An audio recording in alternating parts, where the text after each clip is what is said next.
Welcome to Shri Vagdevi Tarot channel. Here is your future prediction with tarot card guidance.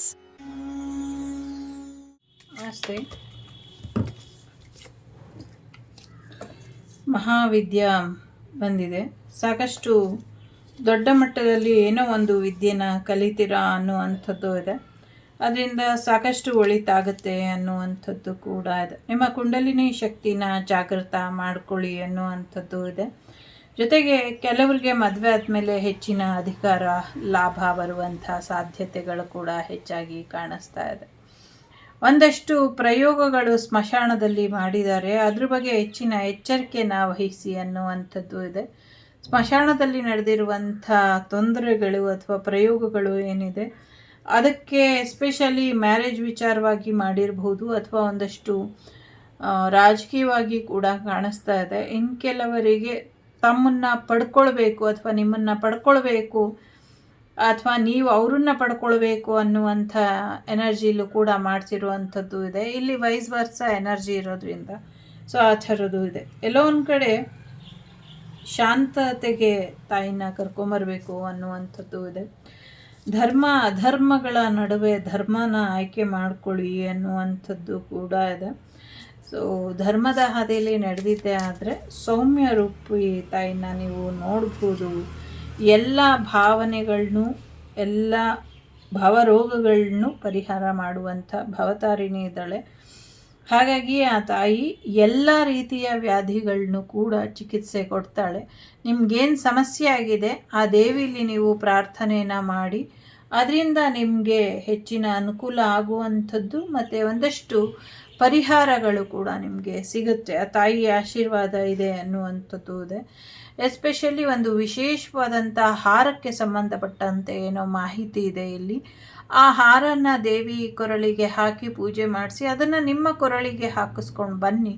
ಇದರಿಂದ ನಿಮ್ಮೆಲ್ಲ ಕಾಯಿಲೆಗಳು ದೂರ ಆಗುತ್ತೆ, ಎಲ್ಲ ಭಯಗಳು ದೂರ ಆಗುತ್ತೆ ಅನ್ನುವಂಥದ್ದು ಕೂಡ ಇದೆ. ಸೊ ಶತ್ರುಗಳು ನಿಮ್ಮನ್ನು ಇಲ್ಲ ಅನ್ಸೋದಕ್ಕೆ ಬರ್ತಾರೆ, ಆದರೆ ಅವರೇ ಇಲ್ಲ ಆಗಿ ಹೋಗ್ತಾರೆ. ಅವ್ರ ಬಗ್ಗೆ ನಿಮಗೆ ಹೆಚ್ಚಿನ ಚಿಂತೆ ಬೇಡ ಅನ್ನುವಂಥದ್ದು ಇದೆ. ನ್ಯಾಯ ಅನ್ಯಾಯದ ತೀರ್ಪು ನಾನು ಕೊಡ್ತೀನಿ ಅಂತ ನಿಂತ ಮೇಲೆ ನಿನಗೆ ಯಾಕೆ ನ್ಯಾಯ ಅನ್ಯಾಯದ ತೀರ್ಪಿನ ಬಗ್ಗೆ ಚಿಂತೆ ಅನ್ನುವಂಥದ್ದು ಇದೆ. ಎಲ್ಲವನ್ನೂ ನನಗೆ ಸಮರ್ಪಿಸಿದ ಮೇಲೆ ಎಲ್ಲವೂ ನನ್ನಲ್ಲಿ ಸಮರ್ಪಣೆ ಆಗಲಿ ನೀನು ನೋಡ್ಕೊ ಅಂತ ಹೇಳಿದ ಮೇಲೆ ಮಧ್ಯ ನಿನ್ನ ಕೈವಾಡಗಳು ಬೇಕಾ ಅನ್ನುವಂಥದ್ದು ಕೂಡ ತಾಯಿಯ ಪ್ರಶ್ನೆ ಆಗಿದೆ ಇಲ್ಲಿ. ಸೊ ಹಾಗಾಗಿ ಅದನ್ನು ಮಾಡಬೇಡಿ ಅನ್ನುವಂಥದ್ದು ಇದೆ. ಗುಹ್ಯಕಾಳಿ ಇದ್ದಾರೆ ಇಲ್ಲಿ. ಎಸ್ಪೆಷಲಿ ನಿಮ್ಮ ಪ್ರೈವೇಟ್ ಪಾರ್ಟ್ಗಳ ಮುಖಾಂತರ ಒಂದಷ್ಟು ಪ್ರಯೋಗಗಳನ್ನ ಮಾಡಿರೋದಾಗಿರ್ಬೋದು. ನಿಮ್ಮ ಪ್ರೈವೇಟ್ ಪಾರ್ಟ್ಗಳಲ್ಲಿ ಒಂದಷ್ಟು ತೊಂದರೆಗಳು ಆಗ್ತಾ ಇರುವಂಥದ್ದು ಇರ್ಬೋದು. ಇದೆಲ್ಲದಕ್ಕೂ ಕಾರಣ ಏನು ಪ್ರಯೋಗ ಮಾಡಿದ್ದಾರೆ ಅಂತ ಈಗಾಗಲೇ ತಿಳಿಸ್ದಂಗೆ ಒಂದಷ್ಟು ಸ್ಮಶಾನದಲ್ಲಿ ಪ್ರಯೋಗ ಮಾಡಿರೋದ್ರಿಂದ ಒಂದಷ್ಟು ಪ್ರಾಣಿ ಬಲಿಗಳನ್ನ ಕೊಟ್ಟು ತೊಂದರೆ ಮಾಡಿರೋದ್ರಿಂದ ನಿಮಗೆ ಸಾಕಷ್ಟು ತೊಂದರೆಗಳು ಆಗ್ತಾ ಇದೆ. ಎಸ್ಪೆಷಲಿ ಕೂದಲಿನ ವಿಚಾರದಲ್ಲಿ ತುಂಬಾ ಪ್ರಯೋಗಗಳು ಆಗಿದೆ. ಹಾಗಾಗಿ ಹೆಚ್ಚಿನ ತೊಂದರೆಗಳನ್ನ ಅನುಭವಿಸ್ತಾ ಇದ್ದೀರಾ. ಮುಂದಿನ ದಿನಗಳಲ್ಲಿ ಈ ತೊಂದರೆಗಳು ನಿಮಗೆ ಆಗದೇ ಇರೋ ಹಾಗೆ ನೀವು ಎಚ್ಚರಿಕೆನ ವಹಿಸಬೇಕು ಅನ್ನುವಂಥದ್ದು ಇದೆ. ಇಲ್ಲಿ ಮಾತೆ ಗೌರಿನ ನೀವು ಪೂಜೆ ಮಾಡಿ ಸಾಕು. ನಿಮ್ಮ ಮನೆಯಲ್ಲೇ ಕೂತ್ಕೊಂಡು ನೀವು ಗೌರಿ ದೇವಿನ ಪೂಜೆ ಮಾಡಿ, ಅಮ್ಮ ನನ್ನ ಜೀವನದಲ್ಲಿ ಶಾಂತತೆನ ಕೊಡು ಅಂತ ಕೇಳಿ ಆ ತಾಯಿ ಶಾಂತತೆನ ಕೊಡ್ತಾಳೆ. ಜೊತೆಗೆ ನನ್ನ ಜೀವನದಲ್ಲಿ ಶಾಂತವಾಗಿರು ಅಂತ ಕೇಳ್ಕೊಳ್ಳಿ. ಖಂಡಿತವಾಗ್ಲೂ ನಿಮ್ಮ ಜೀವನದಲ್ಲಿ ಶಾಂತವಾಗಿ ಆ ತಾಯಿ ಇರ್ತಾಳೆ. ಕಾರಣ ಇಷ್ಟೇ, ಇದೊಂದು ಸರಳ ಉಪಾಯ ಅಂತ ನಂಗನ್ಸುತ್ತೆ. ನಾನು ಫಾಲೋ ಮಾಡೋ ಅಂಥ ಮೆಥಡ್ ಇದು. ಯಾವುದೇ ದೇವಿನ, ಯಾವ ಸ್ಮಶಾನ ಕಾಳಿನ, ರುದ್ರಕಾಳಿನ, ಭದ್ರಕಾಳಿನ, ಅಘೋರ ಕಾಳಿನ, ಯಾವ ಕಾಳಿನಾದರೂ ಪೂಜೆ ಮಾಡಿ. Another version of Kali is Gauri Mata. ಆ ತಾಯಿ ಜಗಜ್ಜಗನಿ ಜಗನ್ಮಾತೆನ ನಾನು ಅಮ್ಮ ಶಾಂತವಾಗಿರು ಅಂತ ಹೇಳಿ, ಯಾವುದೇ ದೇವರು ನನ್ನನ್ನು ಕೊಲ್ಲಕ್ಕೆ ಬಂದರೂ ಅಷ್ಟೇ, ನನ್ನನ್ನು ತಿನ್ನಕ್ಕೆ ಬಂದರೂ ಅಷ್ಟೇ, ಅಮ್ಮ ಶಾಂತವಾಗಿರು, ನೀನು ಗೌರಿಯಾಗಿ ಶಾಂತವಾಗಿರು ಅಂತ ಹೇಳಿ ನಾನು ದಿನ ಪೂಜೆ ಮಾಡ್ತೀನಿ ಅಮ್ಮಂಗೆ. ಅಂದರೆ ನನ್ನ ಕೈಲಾದಾಗ ನಾನು ಪೂಜೆ ಮಾಡ್ತೀನಿ. ಅದು ಏನೇ ಪ್ರಯೋಗ ಬಂದಿರೋ ತಾಯಿ ಆದರೂ ಕೂಡ ನಮ್ಮ ಮನೆಯೊಳಗೆ ಕಾಲಿಡೋ ಅಷ್ಟರಲ್ಲಿ ಅವಳು ಶಾಂತವಾಗಿರಬೇಕು. ಇದು ನಾನು ಫಾಲೋ ಮಾಡುವಂಥ ಮೇನ್ ಥೀಮ್. ನಾನು ನಿಮ್ಗೆ ಹೇಳ್ಕೊಡೋದು ಅಷ್ಟೇ, ನಾನು ನಿಮ್ಗೆ ಹೇಳೋದು ಅಷ್ಟೇ. ನೀವೇನೇ ಮಾಡೋದಿದ್ರು ಯಾರು ಎಂಥದ್ದೇ ಪ್ರಯೋಗ ಮಾಡಿರಲಿ, ಅದು ವಸ್ತು ರೂಪದಲ್ಲಿ ಹಾಕಿದರೆ ಅದನ್ನು ತಗ್ಸೋಕ್ಕೆ ಏನು ಪ್ರಯತ್ನ ಬೇಕೋ ಅದನ್ನು ಮಾಡಿ. ಅದರ ಆಚೆಗೆ ಬೆಳಿಗ್ಗೆ ಸಂಜೆ ದೀಪ ಹಚ್ಚಿ, ಬೆಳಿಗ್ಗೆ ಸಂಜೆ ಪೂಜೆ ಮಾಡಿ, ಬೆಳಿಗ್ಗೆ ಸಂಜೆ ಅಮ್ಮನಿಗೆ ಶಾಂತವಾಗಿರೋ ಹಾಗೆ ಗಂಜಿನೋ ಹಾಲೋ ನೈವೇದ್ಯ ಮಾಡಿ ಮನೆಯವರೆಲ್ಲ ಸೇವನೆ ಮಾಡ್ತಾಯಿರಿ. ಎಲ್ಲವೂ ಕೂಡ ಒಳ್ಳೆಯದಾಗುತ್ತೆ. ಅಮ್ಮ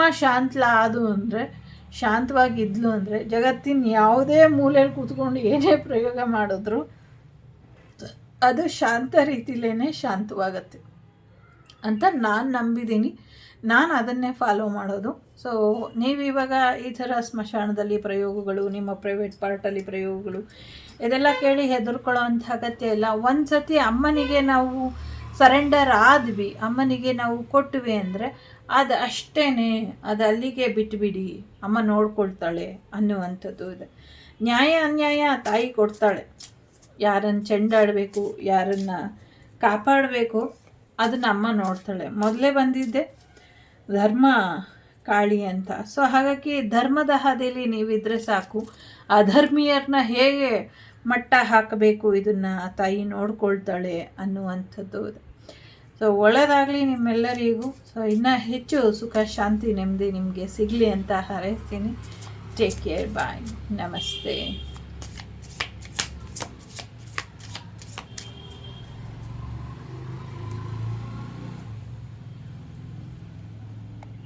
The Sri Vagdevi Tarot channel is so glad to see you again. Thank you for watching our tarot card readings today.